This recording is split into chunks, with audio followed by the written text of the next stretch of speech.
Hi guys, welcome to Richard Cabile YouTube channel, and to this video, I will teach you how to add Shareit medium widget on your Oppo A5s mobile phone. And okay guys, but before we start, kindly subscribe to my YouTube channel by pressing the subscribe button and the bell to notify you if I have new videos. Okay guys, let's start. So okay guys, you'll have to do is press and hold the two finger on your screen, okay, and slide closer to see the widget below. Okay, click widget. And okay guys, here in widget, you can find the widget you want to add to your home screen by sliding to the left or to the right.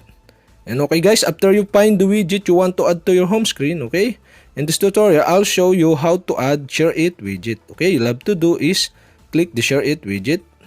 And okay guys, here in Shareit widget, there are options here. The Shareit small, the Shareit medium, and the Shareit large. And okay guys, in this tutorial, I'll show you how to add the Shareit M or medium. And okay guys, you'll have to do is click the Shareit M to add to your home screen. And okay guys, that's it. We have successfully add the Shareit medium widget to your home screen in your Oppo A5s mobile phone. And okay guys, if you have a question, kindly comment below. And don't forget to hit the subscribe button and the bell to notify you if I have new videos. Okay guys, thank you for watching.